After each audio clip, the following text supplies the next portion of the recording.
Alright y'all, we back with another video. So today we are going to be going over the newest character on the JP side. That character that we're going to be talking about is going to be Inumaki, right? So he is a red character and he is going to have some similarities to the rare version, but we're going to talk about why this character is actually so good. One thing I do want to disclaim is you don't necessarily need to pull for this character, but he definitely is a nice and powerful addition due to the amount of utility that he has inside of his kit. So first up, just like the rare Inumaki, the new SSR red Inumaki is like one of the very few units who is going to be able to increase your special gauge for all allies on their skills, right? So it's basically one of the most broken and valuable utilities, along with the cursed energy recovery skills, because there's a lack of them, right? So obviously you only really have, I guess you have the ult of, I believe his name is Ichiji. Maybe I got it wrong, but it's basically the guy in the suit. And then of course you have the skills from the rare Inumaki, and then from here the SSR Inumaki. So it's very rare to have a character that can kind of increase your actual special gauge, right? So he is one of those rare few units. But you're probably wondering, if we already have the rare red Inumaki, why do we need the SSR red Inumaki? Well, I'm going to talk about it right now, and the biggest reason for that is his skill 2. So his skill 2 is absolutely insane, being able to provide multiple different levels of utility that exceed the rare version. So first off, you have his skill 2, and it honestly, in my opinion, is probably the most busted singular skill in the entire game.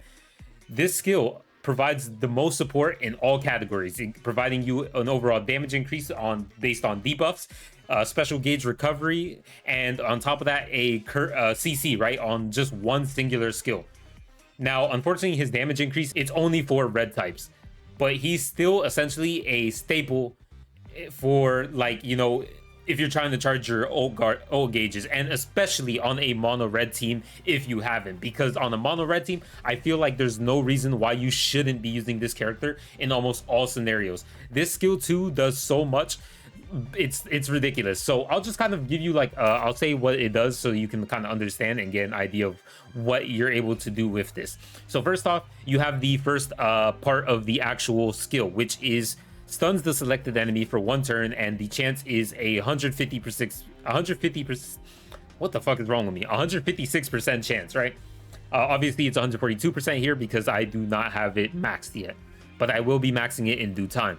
Then you have the second part, which is going to increase the selected enemies taijutsu and jujutsu damage. So if you don't know what that is physical and curse damage received by 40% for 2 turns. So you're able to stack this. Effective for red types. This is the last part. The last part is what's going to make him insane, right? Fills all allies' ultimate skill gauge by 214, excluding himself. Now, keep in mind, it says 194 here. Like I already mentioned earlier, I only have him at level 8. So yeah, again, like I said, he's going to be like a staple in red teams, and guess what? He's going to have good synergy with another character that we all know and love, and that's going to be the red domain expansion Gojo, because as you already know, he does need a lot of ult gauge to actually get his ults off. This character will help him enable that. The fact that you also have the debuffs on top of it, while also having the CC to give you that little bit of survivability if needed, with also Gojo being able to kind of fulfill that same situation later on, but at a greater level. So yes, this character is absolutely insane. Now we have other skills, right? So we have his skill 3. So his skill 3 is essentially a AoE, and it's really strong, right? It's cheap, and not only does it do good damage, but it also debuffs the enemy with a new cursed speech debuff. Cursed speech is a damage over time debuff which will damage the enemies by 30% of Inumaki's cursed technique every turn. And then against bosses, he will inflict 3 counts at once. So it'll be multiple counts to a boss. So you kind of get the best of both worlds, being able to just charge up when you need to, and also be able to do damage over time when you need to, while also dealing damage yourself. Now, not only do we have that, we also have the ultimate. So the ultimate is essentially a big nuke. So his special has the potential to nuke as hard as any top tier DPS unit. He applies a self buff of 50% curse to himself, and then nukes for 1000% to all enemies, which further increased by 66% for each curse speech stack up to 600%. So he does kind of function in a similar manner to the Mechamaru that we received about, I think it's a banner ago, right? It might be 2 banners ago, but I think it was a banner ago. And so he's very similar to that. So essentially it's going to give him, this is not going to be an exact math, but it's going to be roughly about 2,400% damage modifier by default on his special. So yes, he has good damage. Now, of course, it is conditional, but he does have good damage. He has insane utility for your team. And he's red, which just bolsters red to even higher level. Red's biggest issue is that we don't really have a lot of top tier DPS units, only really kind of like Toji and Yuta.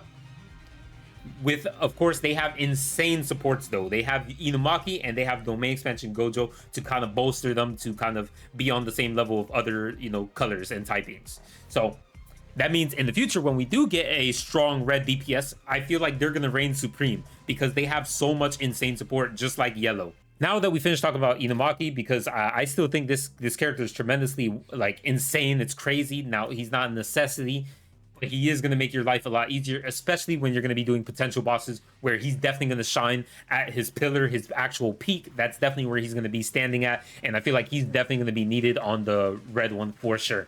If you're trying to make it your life easy, of course. You can do it without him, but, you know, the easier the better, right? You don't stress yourself out. Anyways, we already talked about Inumaki. Let's actually get into the teams that we're going to be using and showcasing this character off on.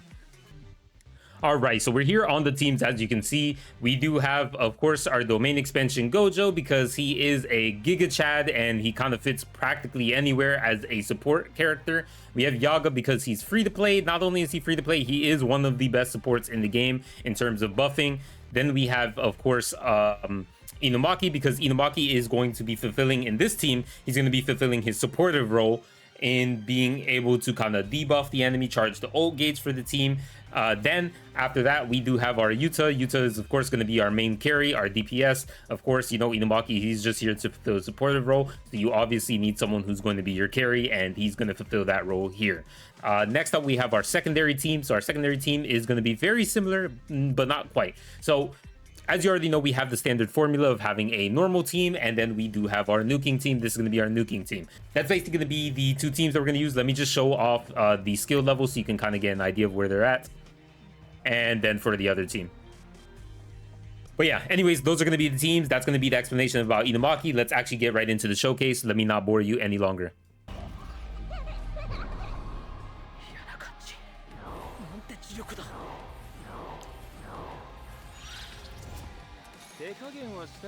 All right, so here we have our normal team. We are here on floor 42 of the Illusionary Tower, or however you pronounce it. Maybe I've said it wrong. It is what it is. So straight off the bat, we're going to use the memory and then use skill 2 here. We're going to attack normally with our Yaga while also using Unity, right?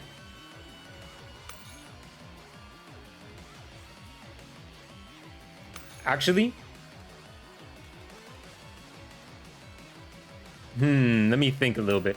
Let me attack normally one turn, attack normally again with Inumaki, and then skill 3 with our Yuta into the center, dude.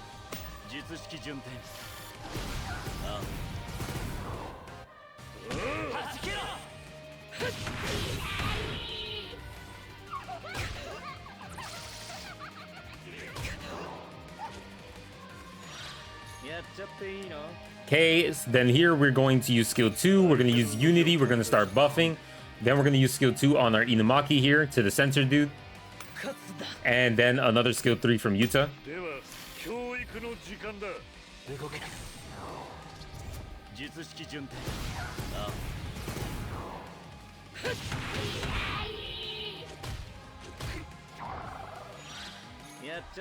We'll use skill 2, we'll buff, we'll attack normally, and then skill 3 into the center.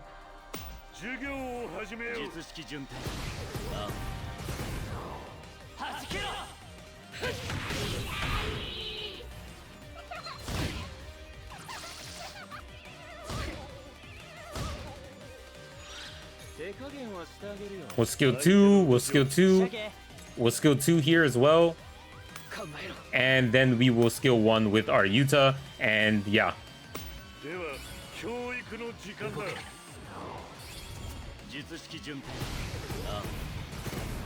If we could get some hits in on our Inumaki, that would be good.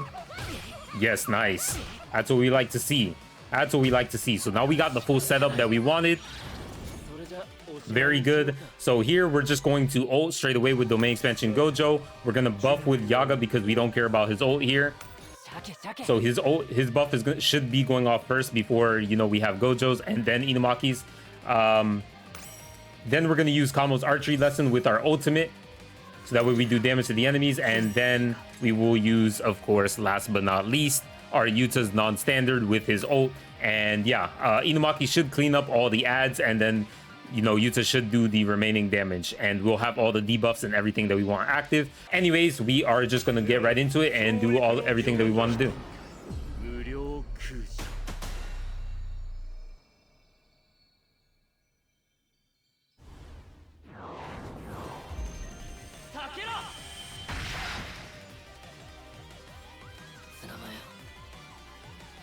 So as you can see, 1.7 mil, not bad.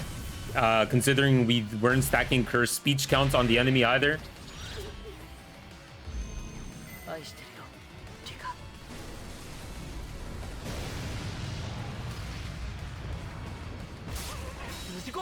Yeah, and the boss, the Dunzo, 8.5 mil. Easy. Very, very easy. Very easy. And I don't even have, like, you know, these guys at level 10 for their skills. Of course, only Yuta, right, with his ultimate. But yeah, anyways, let's get into the next team that I'm going to show you, which is going to be Inumaki Nuking rather than, of course, you know, these guys.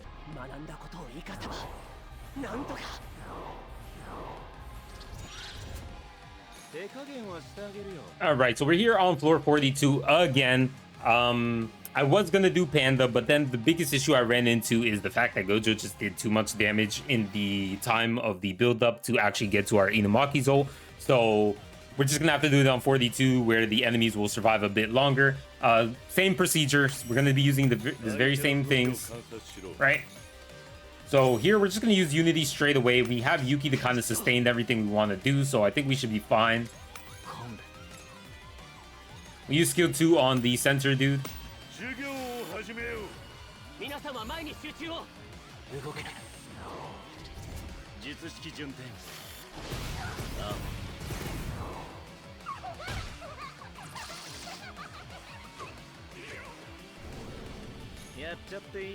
We use skill 2 again, we'll buff again, we'll attack normally, then we'll use skill 1 on the center dude.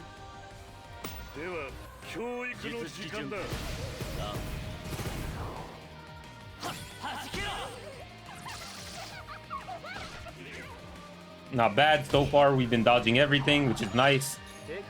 Here we're gonna skill 2. We're gonna skill 2 again. Then we're gonna skill 2 on himself because he's gonna be at risk of dying here. Let's see, how many turns do we have left? I think we start using skill 3 here, right? Because we don't need to charge ult anymore, just because Gojo should be able to get to his ult here.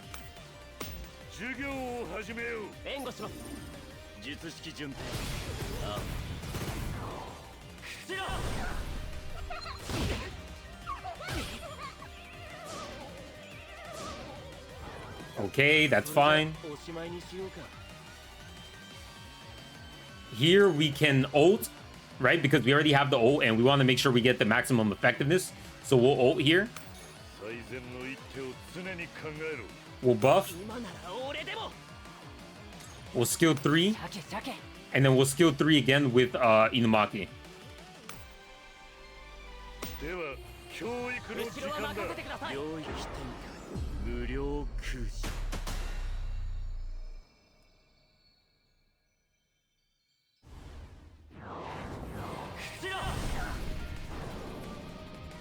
Not bad. He should be debuffed for how many turns? For 3 more turns, right? So we're still pretty chilling. So we'll just attack him normally here. We'll buff. We'll attack normally, and then we will start stacking the cursed speech counts on him, right? Because we want to have 6.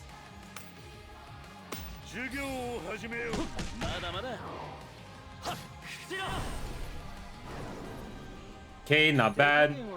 We need to do it one more time. Buff, buff.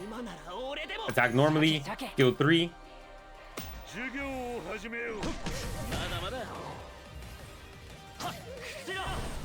Okay, so he has the maximum amount of debuffs on him, like at least for the damage increase. So he's passively just taking damage from that cursed speech. Very simple, very easy. Let's see. This is the final turn of the debuff, so we are going to do as much damage as possible here. So we're going to do this. We're going to buff again. We're going to use Perfect Sync as well as, you know, the ultimate. And yeah, we're going to do our ult. Now, of course, it would have been nice if we could have got the debuff too with our skill 2 to increase our overall damage from red types to him. But obviously, we don't have enough turns. We are about to lose the overall debuff from the main expansion Gojo. So this is the time, is now or never. So let's see how much damage we manage to do with our Inumaki here. Maybe if we're lucky, we'll probably see more than 6 mil. I mean, that's maybe a stretch, but if I can manage to get more than 6 mil, I still think that's very good considering you're using him as a support and you can use him with your main carry and obviously domain expansion Gojo, which is going to mean one thing and one thing only. You're going to have tons of fucking damage. But we'll see. Maybe it might be less. We'll see. All right, let's see how much he does. So we get the buff. We use the memory too. Was that 2 mil, 2.9, like double hit? I believe that was a double hit. Okay, yeah, it was a double hit. So he did 5 million damage. 5 million damage, and then you have to keep in mind too that he was also going to do damage from the cursed speech passively because it's the damage over time. So yeah, I'd say that's pretty good damage considering that he's also your support who's providing utility for your team by charging ult gauge. He has very nice AoE damage too, with of course the AoE attack, which also inflicts, you know, the dots. It's kind of nice character, bro. So I'm not gonna lie to you, I'm actually very impressed by this character, and I'm kind of glad that I did pull him. So yeah. Anyways. That's going to be the Inumaki Showcase. I appreciate y'all for watching. I know it was a pretty lengthy one, but I like to go in depth and kind of be giving my own opinion and thoughts on the actual characters as thorough as possible. So yeah, once again, I do apologize for it. But yeah, stay tuned. There's going to be more videos coming in the future, and I'll probably do one of the potential weekly bosses, you know, maybe one of the red versions now that I have Inumaki, which might be a lot easier than it was previously, right? But anyways, I hope y'all have the rest of a wonderful rest of your day, wherever you're doing, you know, sleeping, eating, taking a shit, whatever. I'll see you guys in the next one. Peace.